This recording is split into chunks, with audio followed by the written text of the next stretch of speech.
As a hip-hop artist, do you have any regrets? Probably that time I shot myself in the head. Yeah, I kind of regret that.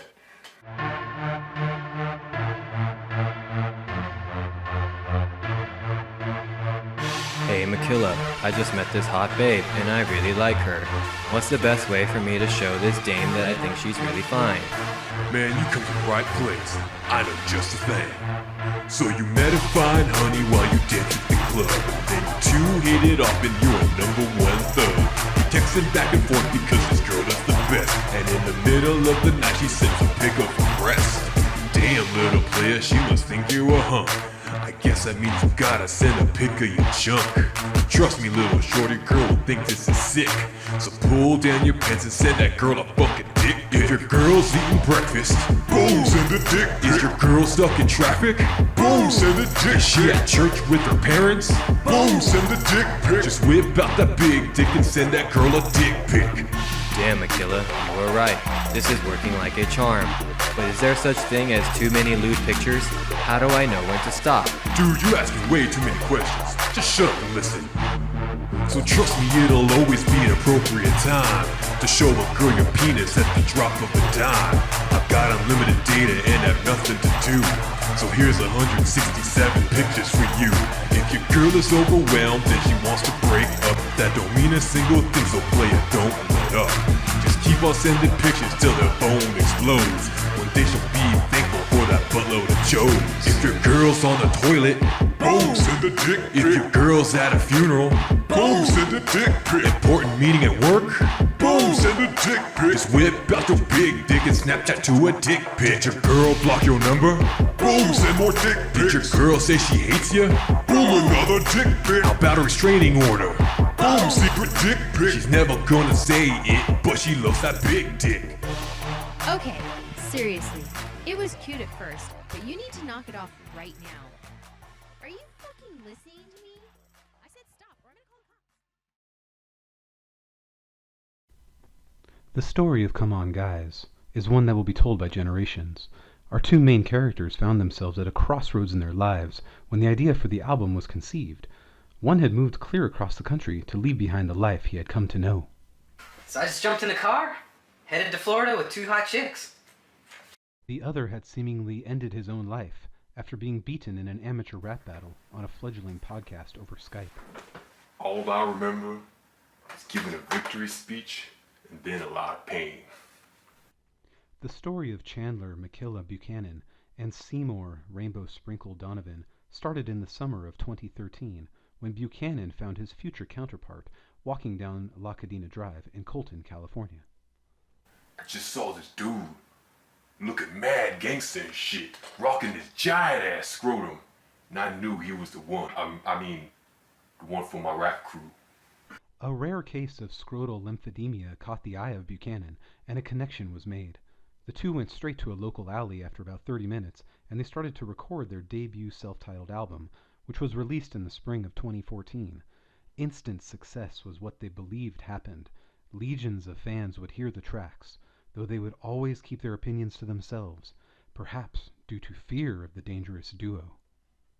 Dude, we named ourselves Drive By Curious because drive by because we gangster as fuck, curious because we inquisitive.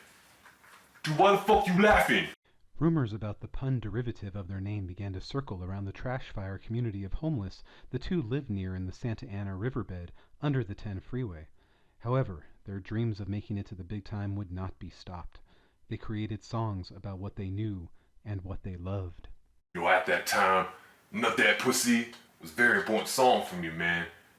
I think it really captured everything about myself, who I want to be, and how I want others to see me in those lyrics. My pussy Bitch, you know that I'm gangsta ass shit. Fucking up that ass and I'm nutting all these tits. You know, I learned a lot from that album. I really just honed in on things I observed, and then I would write about that, and then I would write a line that sounds like that line. It was incredibly difficult, but somehow I endured. Socks On? Now that was a personal track for me. I got to voice my feelings about the epic terrors of men's feet on this population. Fucking with my socks on, fucking with my socks on, fucking with my socks on. I'm a true player.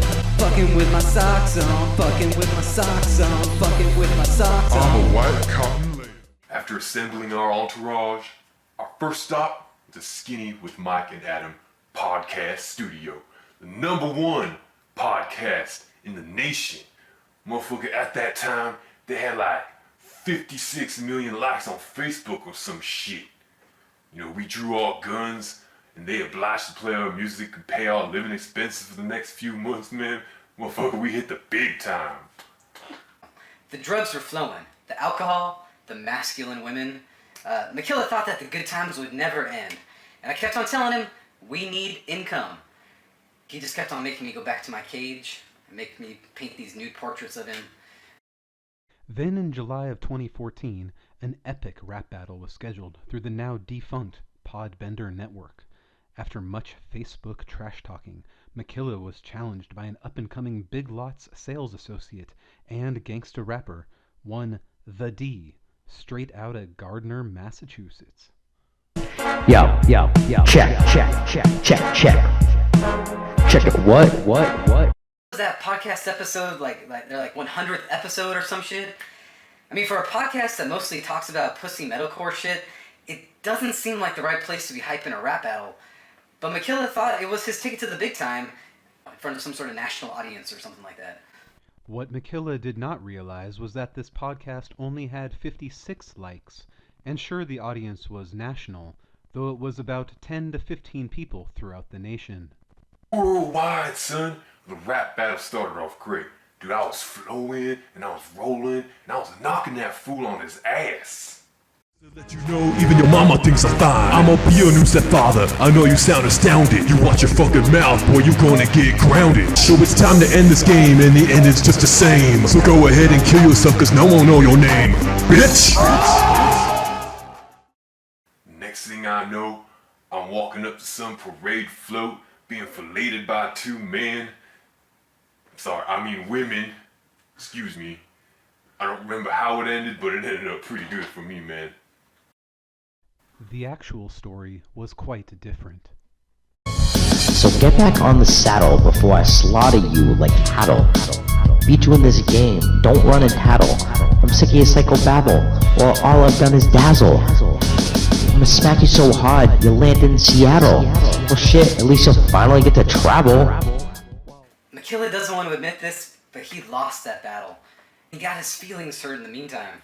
Makilla, the rapper with no Skrilla. This bro's beats are older than Godzilla.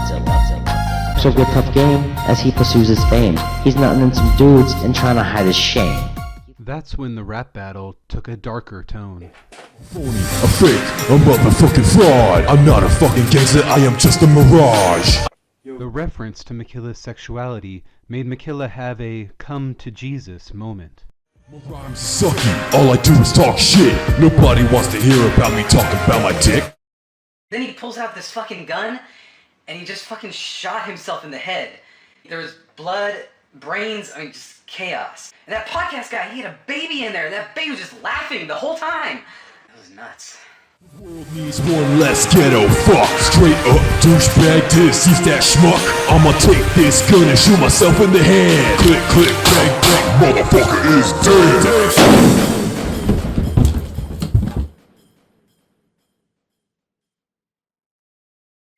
It's just been really hard ever since that day. I don't know. The doctor gave me some of these. I just washed them down with this. But then, something happened. There was this parade. One of those we're happy, we're gay, we're here, we're queer, whatever kind of parades. Makilla's body just kind of coagulated into this gelatinous kind of goo thing. It raised, like this little part of it raised up like that, and then it just went out the door. Like Terminator 2. It was weird. And that's when I knew. First, stop doing shrooms. Second, my rap career was over. Both Buchanan and Donovan disappeared into obscurity after that day, leaving their fan to believe that the greatest rapper of a generation had ended his own life. Oh yeah, I remember that now. Dude, I shot myself because I had thought that I had created the greatest rap track of all time, beating the D, and there was nothing left to accomplish. Dude, go out on top. That's what they all say. That's why I have this ringing in my ears all the time. That giant ass hole, right here in my head. Man, Makilla can't be stopped, son. I took the next 2 years just to party. But the urge to create could not be silenced forever. But then, that's when I heard it, man. The ringing turned into a voice. It was chanting a phrase. I heard it often, but I never truly understood what it meant. Come on, guys. Come on, guys. The only guy that came to mind that moment was my man, Spring. For reasons we cannot disclose at this time. It was a sign, man. It was a sign to come back, come clean, and come on. Hence our title and our album art. Getting back into music again was not so easy for Rainbow Sprinkle. Honestly, I had let rap go. I mean, he ended his own life. It was enough to never want to listen to music again. I'm 67 years old. It was time to grow up. While in Florida, I became an entrepreneur. I started a family. I got married. You know, all the things that everyone would want out of life. I was kidding with you. I dropped all that shit right away.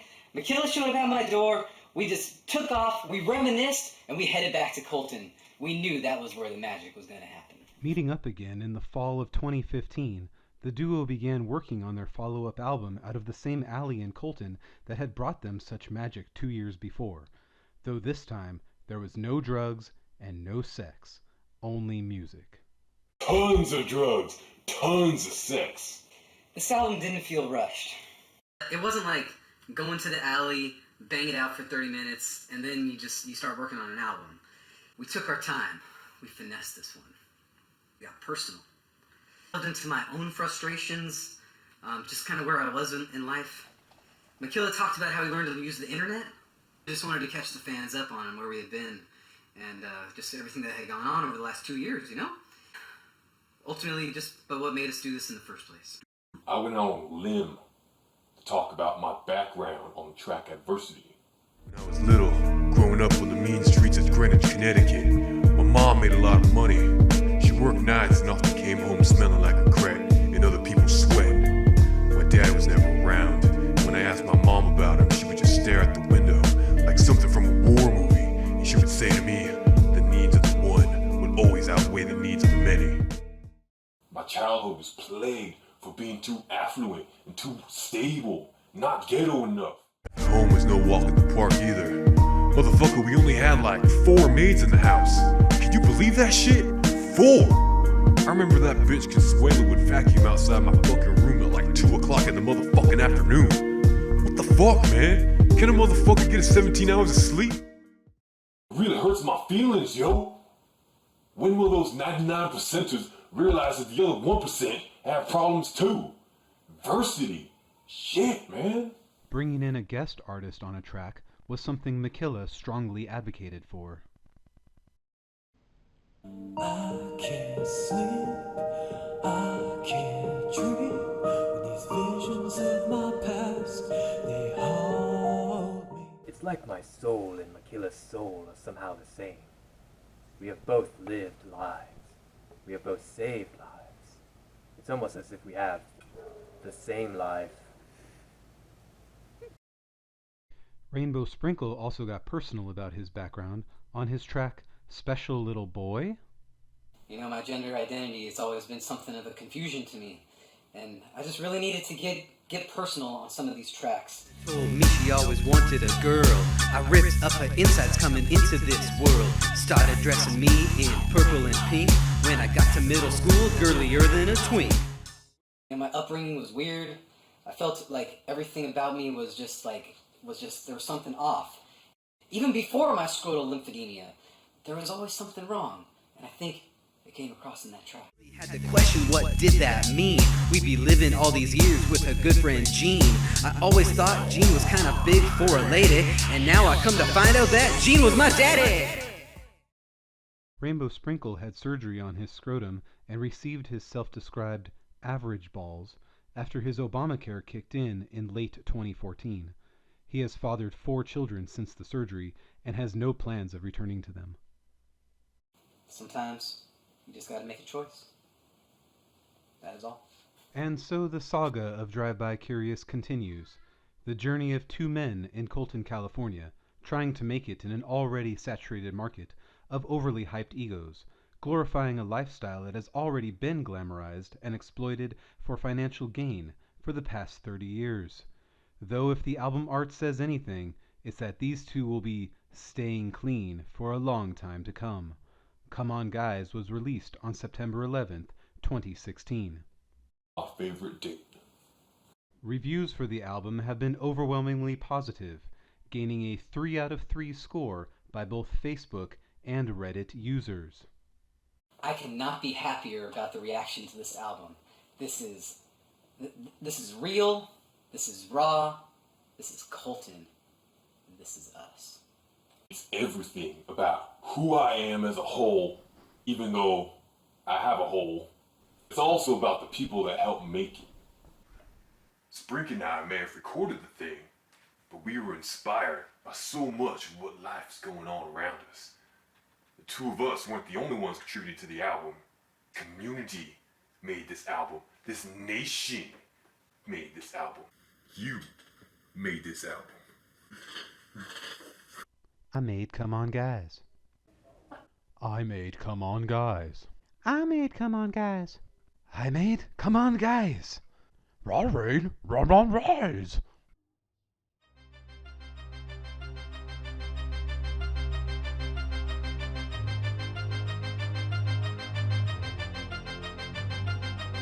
Seems like these guys, they weren't even trying. This album gave me cancer, and now I am dying. This record make me want to chop up my ears. Drive-By Curious has left me in tears. I played it for my kitty, but she started to cry. All they talk about is fucking, but they making pussies dry. These idiots think that they're real fucking rappers, but when I heard the album, I threw it in the crapper. I feel like they wrote this album in a day. I'm really sure that the 2 of them are gay. These guys are retarded, I'm pretty sure they're stupid. Hey, did you know one is on OkCupid? I listened to this album while I'm driving my car. I drove off a cliff with the help of OnStar. I checked out some new rap, hoping with some luck, but what the fuck? Well, all the haters gonna hate. We will never hesitate. All you motherfuckers irate, because our music is so great. So all the haters gonna hate. And you sit there and berate. You better check what's on your plate. Because the DPC's gonna win the checkmate. I turned it up loud when I bought it at Best Buy. I listened to it once and I cried and cried and cried. These guys say they're gangster, I'm sure it's a lie. They couldn't rob a 5-year-old even if they tried. I reviewed this album because I work for Billboard. I fucking hung myself with a bunch of cord. When I heard this record, my mouth was agape. I literally felt like I was raped by an ape. They drove by my house and I thought they would shoot. All because I said their album was poop. I thought it'd be an album about some up-and-coming DBC fan for life.